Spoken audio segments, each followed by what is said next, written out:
Les hommes, quand on vous quitte, vous êtes capable de laisser partir la femme que vous aimez. C'est un truc de fou, mais vous êtes capable de ne rien faire pour la récupérer alors que pourtant vous crevez d'envie d'être avec elle. Et ça, je le dis pas au hasard, je le vois avec tous les couples que j'accompagne pour reconstruire leur relation.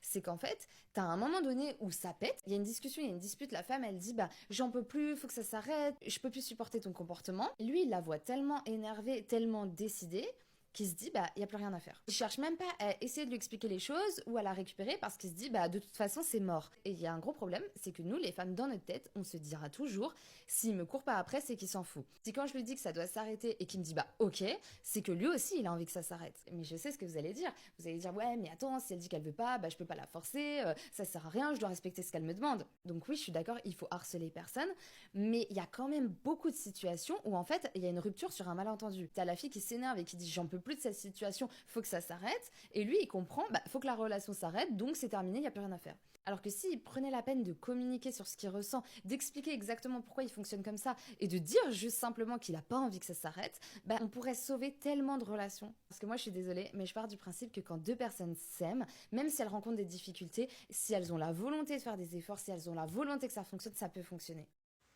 Ça fait des années qu'un homme ne m'a pas invité au restaurant. Des années qu'un homme ne m'a pas juste envoyé un message en pleine journée. Genre juste pour savoir comment je vais.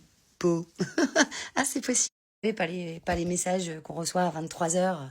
Kikou, qu'est-ce que tu fais? Un homme qui s'intéresse, qui pose des questions, qui s'investit, qui m'invite au restaurant, qui prévoit le week-end d'après, qui veut qu'on parte en week-end, qui met des choses sur la table, qui insiste un peu, mais gentiment, qui séduit, qui essaie de le faire. Bah voilà, ça vient de m'arriver.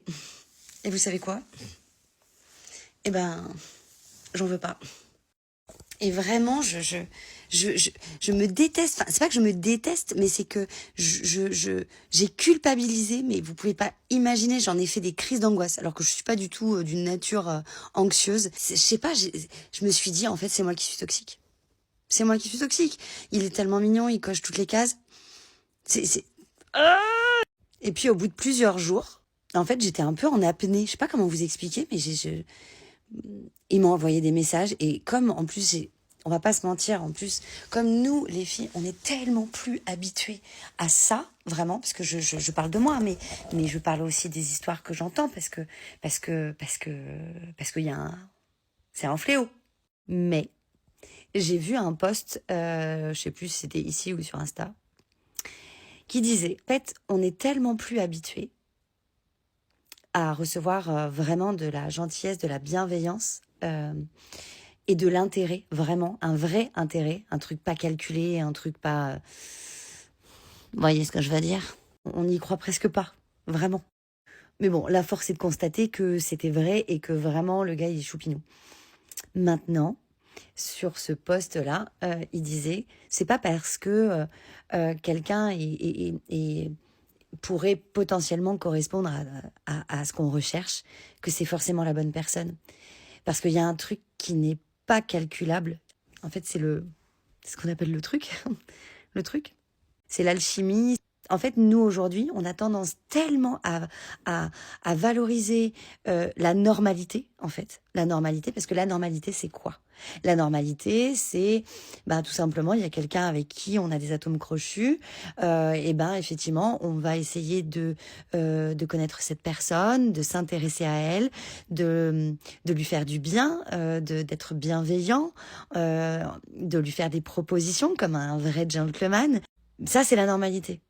Mais ça, nous, on sait plus ce que c'est. On sait plus. Et donc, du coup, quand ça nous arrive, on se dit forcément qu'on est complètement débile de pas accepter ça. Mais on peut pas. Mais du coup, ça m'a fait déculpabiliser en me disant, je vais pas me forcer de ressentir quelque chose.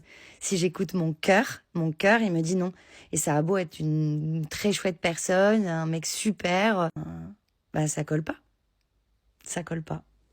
Et ça, il n'y a pas d'explication rationnelle à ça. C'est juste que ça colle pas. Et c'est pas de ma faute. Et c'est pas de la sienne non plus. Voilà, c'est juste pas le bon. Alors j'espère que maintenant le bon, il va se décider et qu'il va arriver et qu'il va m'offrir tout ça aussi et que ce sera réciproque. Mais bon. Tu ne peux pas être avec un homme qui est moins que toi.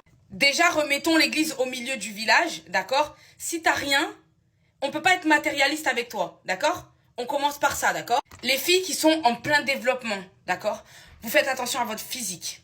Vous êtes en train de développer votre business, ou vous êtes là où vous êtes au niveau taf, vous êtes bien financièrement, tout va bien dans votre vie, d'accord? S'il vous plaît, exigez un mec qui soit au même niveau ou au-dessus. Vous savez pourquoi? Parce que si vous prenez un mec lambda qui n'est pas à votre niveau, hein, on va dire les termes clairement, il va vous tirer vers le bas, mais à un point, vous savez pas comment. Je sais pas si c'est une question d'éducation en mode les hommes le plus jeune âge, on leur dit tu dois être fort, tu dois être le provider, tu dois être celui nanana, et du coup quand il trouve une meuf qui est plus que lui, ben l'ego prend un coup, tout prend un coup, son inner child prend un coup, et du coup il va te tirer vers le bas. Les premiers symptômes, c'est voilà, c'est ton truc, c'est ton business, il va toujours trouver un moyen de s'insérer dedans et te dire ah pourquoi tu fais ça, ah pourquoi nanana, il va essayer de te bring down en fait. Quand ça va être ton moment de shine, ton moment de truc, il va injecter de la mauvaise humeur, il va injecter de la mauvaise volonté, tout en faisant semblant qu'il est derrière toi à fond, tu vois. Mais il te bride dans ton cerveau, il te tue ton moment, tu vis pas ton moment à 100%, tu vois. Je sais qu'on aime trop être des putains de bénévoles, on est des âmes charitables en mode, ouais, il me traite bien, je l'aime et tout, etc. C'est un bon mec et tout, etc. Donc, je le prends quand même si on n'est pas au même niveau, je vais essayer de le tirer vers le haut. Mais tu sais ce qui va arriver, ma chérie? Déjà, de 1, je le répète, t'es pas une bénévole. Et de 2, il va te monter sur la tête et ensuite il va te chier dessus. T'as compris ça ou pas? Tu vas faire en sorte qu'il arrive au même niveau que toi, mais en fait, lui, dans sa tête, il est en compète, il va vouloir constamment te dépasser. Et en plus de ça, il va vouloir te chier dessus. Et toi, en fait, tu vas faire que régresser. Régresser. Pendant que lui, il va essayer de monter, tu vois. Sans parler du fait que le temps que tu vas vouloir rééquilibrer les choses, c'est-à-dire pousser ton mec vers le haut pour qu'il arrive au même niveau que toi, c'est du temps et de l'énergie que tu vas perdre pour toi, pour ton développement personnel à toi. Donc forcément, tu vas perdre un peu de temps, tu vas perdre un peu d'énergie pour toi-même. Et tout ça pourquoi? Pour que finalement, tu te rendes compte, ben je sais pas moi, à chaque fois ça arrive, hein, une trahison, une tromperie, ou quand c'est ton moment, il est pas là, et tout, etc. Tout ça pour ça, hein, finalement. Hein, parce que quand on aide un homme, il n'y a jamais des bons retours. Si vous avez des belles histoires et tout, etc. à nous raconter, racontez-nous. Parce que tout ce qu'on voit ici, là, c'est des femmes qui ont aidé des hommes et finalement, le mec, il est parti avec une autre. Ou elles se sont fait tromper. Ou alors, des drames de fou. D'accord? Si vous avez une belle histoire, racontez-nous pour égayer un peu la vidéo, mais... J'ai osé tricher sur mon âge sur Tinder.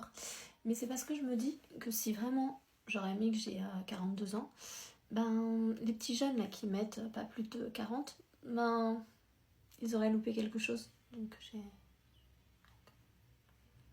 T'es là, tu vas dans tes demandes. Normal, tranquille, jusqu'ici tout va bien. 50 DM, je peux être ton mec, quand est-ce qu'on se voit? Non. T'as pas de photo de profil, t'as pas de CV préparé. Comment tu veux que je te réponde? Je ne sais même pas à quoi tu ressembles. Avant d'envoyer un message, make sure ton CV est préparé, s'il te plaît. Important.